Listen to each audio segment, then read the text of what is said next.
So today, we're going to talk about a fascinating idea, spirituality, but maybe not in the way you're used to thinking about it. We're going to look at spirituality as a real, practical toolkit for some profound self-development and, yeah, even a more meaningful kind of success. Let's dive in.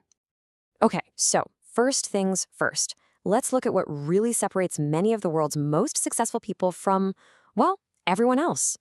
Our source material says it's not just about talent or luck. Nope, there's something way deeper going on.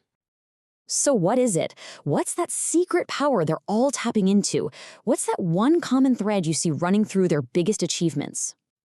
Well, it all comes down to the incredible power of the subconscious mind. Now, a lot of successful people have figured out how to tap into this, but what our source material suggests is that spirituality is an even more profound way to harness that power by aligning our inner world with a purpose that's bigger than just ourselves.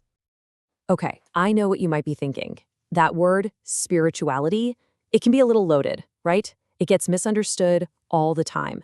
So let's get crystal clear on what we're actually talking about here. At its very core, spirituality is about feeling a deep connection to something larger than yourself.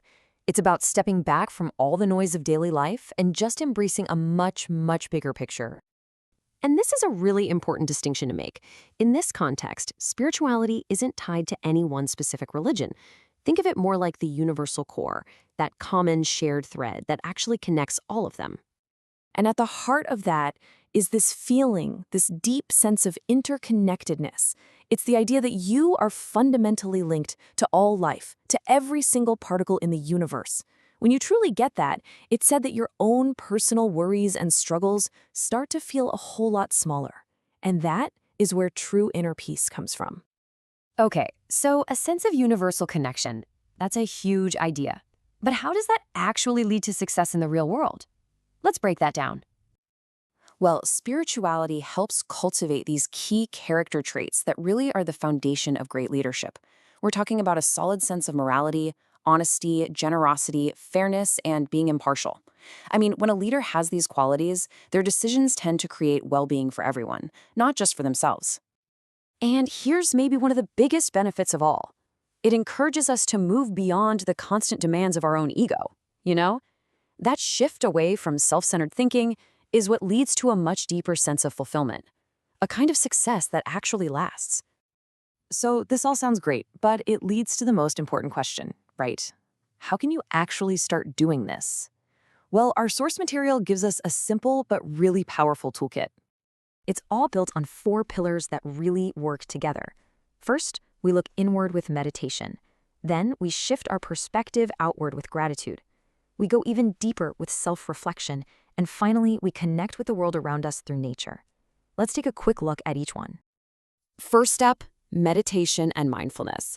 Look, these practices are really all about training your mind to be fully present, right here, right now.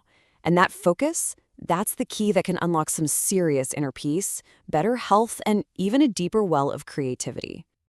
And from that place of being present, we can move on to gratitude. And this can be so simple. It could just be waking up and feeling genuinely thankful for a new day. This one little act can build such a powerful and resiliently positive outlook on your life. All right, so with a mind that's a bit clearer and more grateful, now we can turn to self-reflection. And really, this is just about taking the time to understand yourself on a much deeper level. It all starts by asking some pretty big, fundamental questions. The first one, well, it's the big one. Who am I? Not your job title, not your role in your family, but who are you, really, at your absolute core? This question asks you to look right past all those external labels. The second question to ask yourself is, what are my core values? Thinking about this helps you pinpoint those non-negotiable principles that you want to guide every decision you make and every action you take. And the third question is, what truly inspires me? Answering this one helps you connect with what gives you that genuine sense of purpose. You know, what really drives you forward in life. And that brings us to our final pillar, connecting with nature. After all that work looking inward, it's time to connect outward. And this doesn't have to be some epic journey. Just spend time in a park, tend to a little garden, care for an animal. These simple acts really strengthen that feeling of interconnectedness we talked about earlier. So, what happens when you bring all these practices together? where does this whole journey actually lead? Let's tie it all up. See, following these principles isn't just about chasing some external goal. It's about building a life that's defined by inner peace, a strong sense of balance, and the resilience to handle pretty much anything that comes your way. And this brings us to the most powerful idea in our source material. It's the real peak of this entire journey. This quote just says it all. When you honestly practice this, your success stops being just about you. It becomes this force for good that brings well-being to everyone and everything.